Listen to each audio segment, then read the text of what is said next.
Thank you. I hope you guys can hear me. Somebody say yes if you can. All right, perfect. Thank you. If I am going very fast, let me know. I am going to juggle looking at the public chatbot as well as I go through. But if I am not able, if you have a question, please feel free to stop me anytime and ask me a question. This is very informal. The more you ask, the better it is. All right. So let's start off with the title, Sugar Siphoning Through, or basically what we refer to as Diabetes Mellitus. It's a combination of the Latin and Greek words, which means sugar going through the body, and we'll be looking at that a bit more in dogs and cats. Right. So just a little bit about me. I graduated from Manati, did my master's in Bangalore, and then joined traveled to Texas A&M to start my PhD and my residency. I am an internist who is currently boarded, and I work in Canada, Ottawa, at this point of time.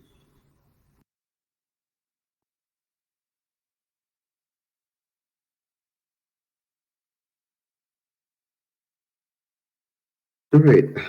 Any questions so far?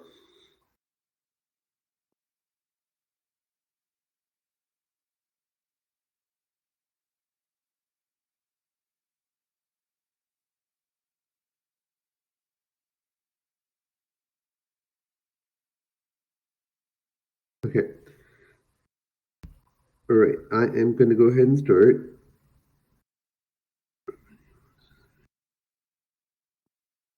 Right.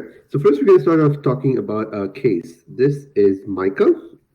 Micah is an 8-year-old male neutered domestic short-haired cat. He's an indoor-only cat who's up to date on vaccinations and preventative medications and deworming.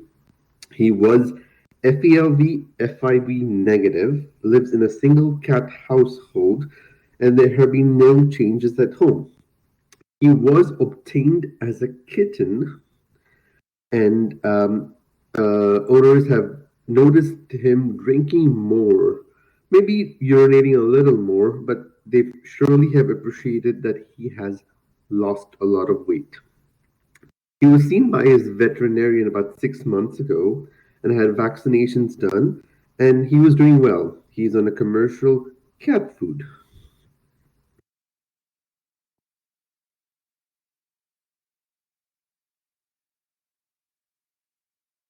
So, you being the veterinarian, did a physical exam, and you noticed that since the last visit, Micah has lost about 1 kilogram or about 20% of his body weight.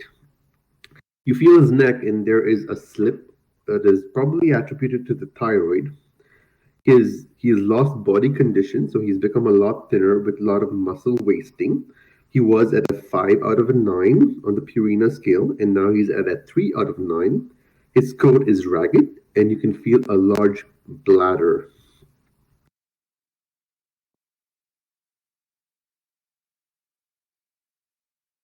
So the now in retrospect, Michael's owners think this might have been going on slightly longer than what they have noticed. Both of them are at home right now because of COVID-19, right? And so they see Michael a lot more closely, right? And to the best of their knowledge, Micah has never been sick. However, one of Micah's owners was actually laid off. He lost his job, and they did cancel Micah's insurance last month. So they do have limited funds available, but at the same time, he is their baby, and they want to do the best for him.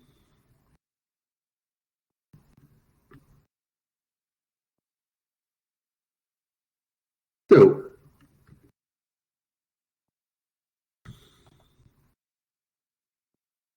as Micah's veterinarian, you're going to kind of decide what the next steps are going to be. Please bear in mind that Micah is very nervous, and usually before his vet visits, he gets a lot of gabapentin. But however, today they forgot, or this was not possible.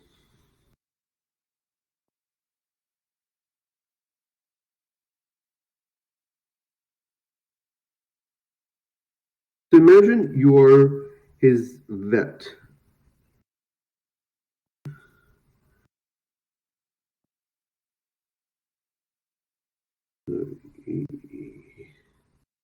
And what would be the next steps? Sorry, I don't have an F and G on there, so I wonder if the moderator can help me with that.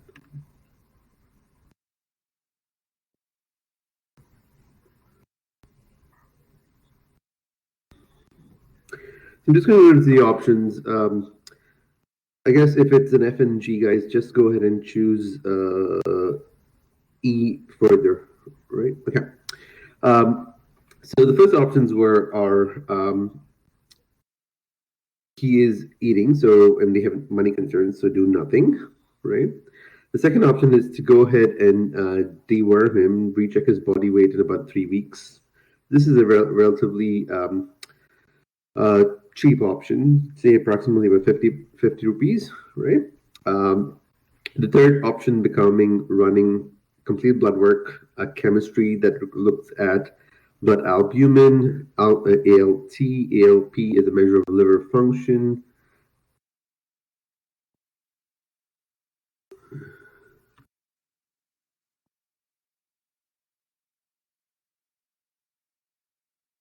Sorry,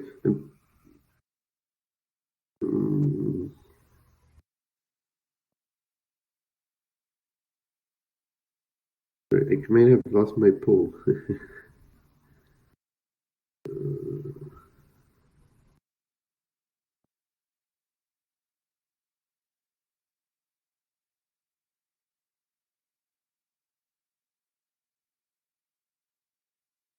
Sorry.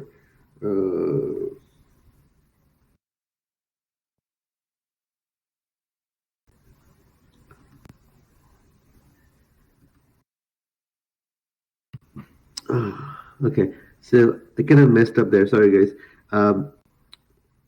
I seem to have lost the poll, so I'm just going to restart again. Please reply. So anything above after an E would be an E. How's that, right? Sorry, please choose again.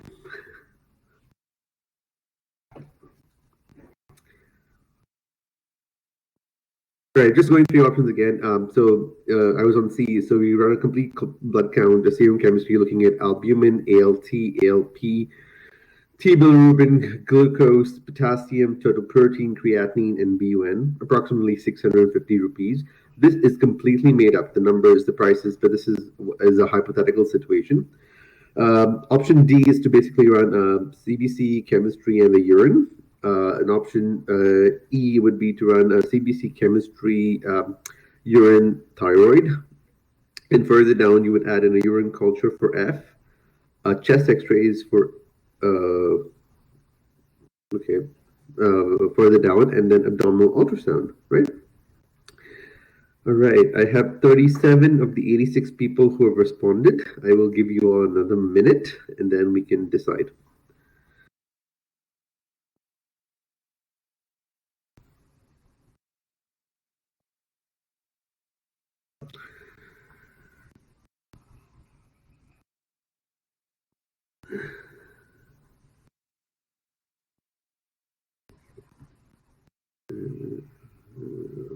Should be.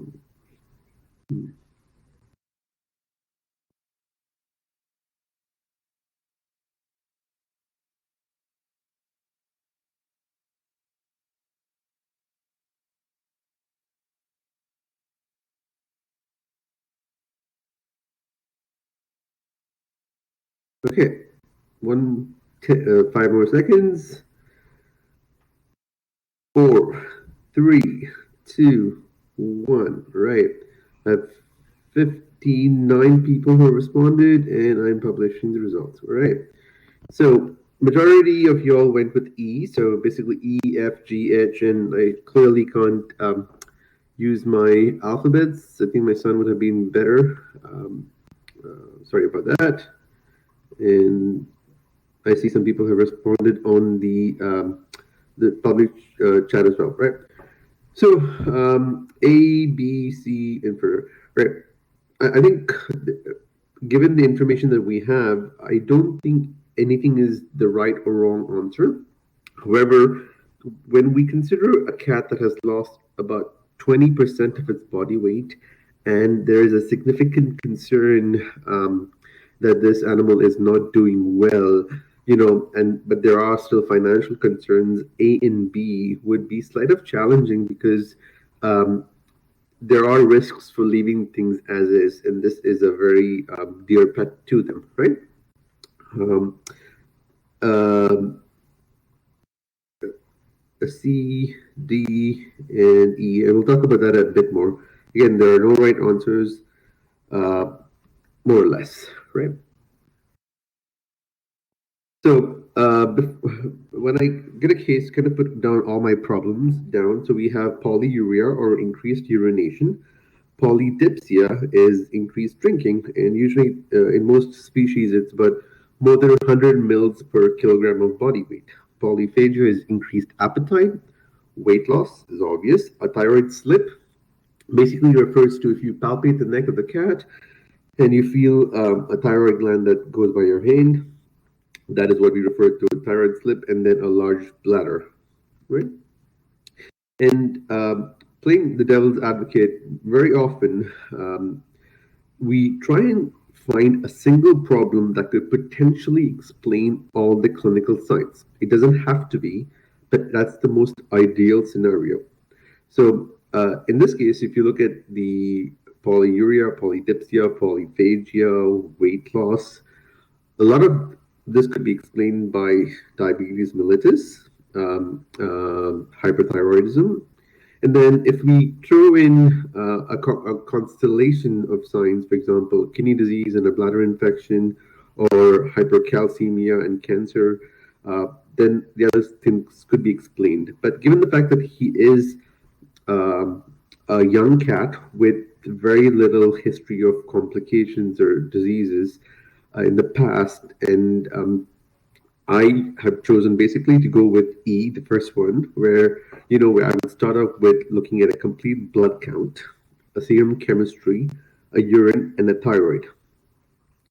And I always tell the owners that this is a first step. By no means this is the ultimate step. Becomes a very basic step that needs to be done, so that we can try and figure out, or at least start a direction in which we would go. Any questions?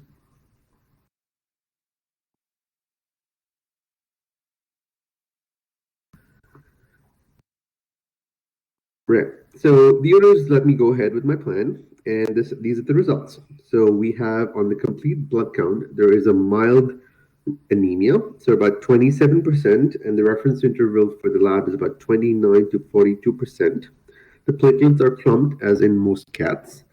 The chemistry shows a mild increase in the albumin, a normal ALT, a very small increase in the ALP, a normal bilirubin, a severely elevated blood glucose, a lower normal potassium, normal total protein, creatinine, and blood urea nitrogen within limits. Does anybody have an idea why we have an anemia, or why the albumin might be higher?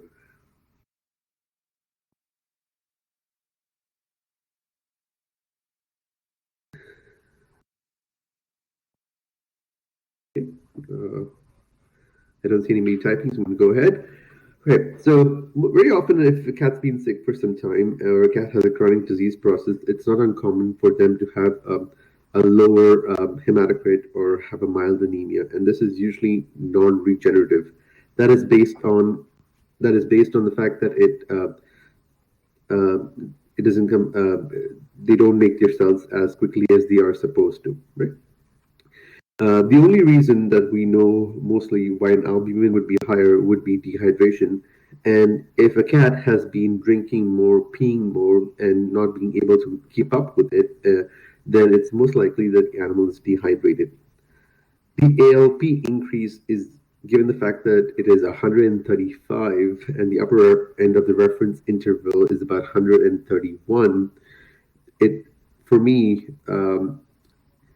this is clinically insignificant, right? However, the next two changes here, the glucose as well as the potassium, are pretty interesting. So we have a significant elevation in the blood glucose, and we do have a potassium concentration that is lower. It's very mild, but comparatively, potassium is To an start a intracellular consultation without appointment, electrolyte. So if it's really low you in can the start consultation blood with a or patient plasma or even patient serum, doesn't that have means any it's much prior lower in the appointment in the cell. So system. that has to be taken into consideration. A very common cause for this in a cat would be a cat that is not eating, or in this case, probably related to the glucose that's being lost.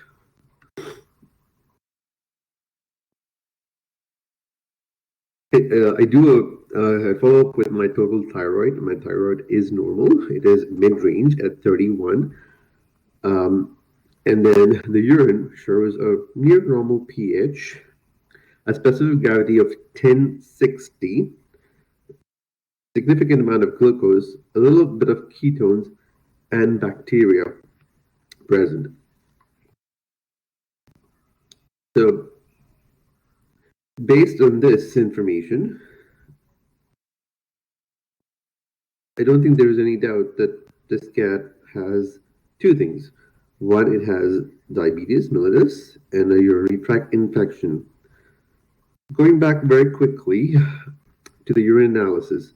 So, can anybody tell me why the specific gravity is pretty high at 1060? If somebody could type, that would be great, so I know that we're all on the same page.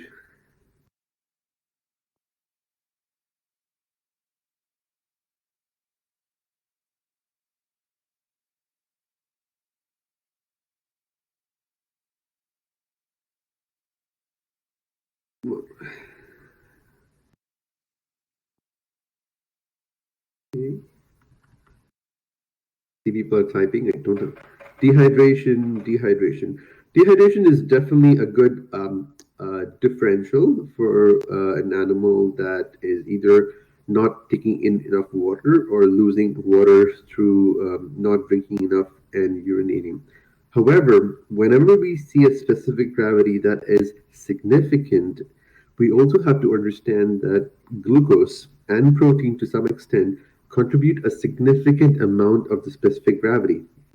So, um, yeah, as Karina mentioned, glucosuria is definitely a huge contributor to that. So, unlike where other cases of polyuria and polydipsia, diabetes mellitus animals can have significant increase in specific gravities where and you're falsely led to believe that the kidney function is normal because concentrating ability is a reflection of kidney function, right? So whenever you have significant glucosuria or proteinuria, your specific gravity becomes unreliable.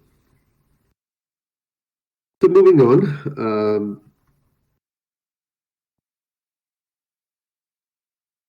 so we have, so how do we come to a conclusion of diabetes mellitus? So to meet the condition of diabetes, to confirm diabetes in any animal, we need at least uh, three different signs. One being that we need to have persistent, repeatable high blood glucose or hyperglycemia, right? When that happens, the blood glucose overshoots the threshold of the kidneys, and it sheds into the urine. So we have presence of urine glucose in the urine, and that leads to clinical signs. And the most common clinical signs that we see are because they lose more glucose in the urine, the water follows. When the water follows, there is more urination. To compensate that, the dog drinks more, so there's polydipsia or increased thirst, and it becomes a vicious cycle. As this persists, animals don't have enough glucose in, cannot utilize the glucose in their system, and then tend to lose weight. So, for any animal to be diagnosed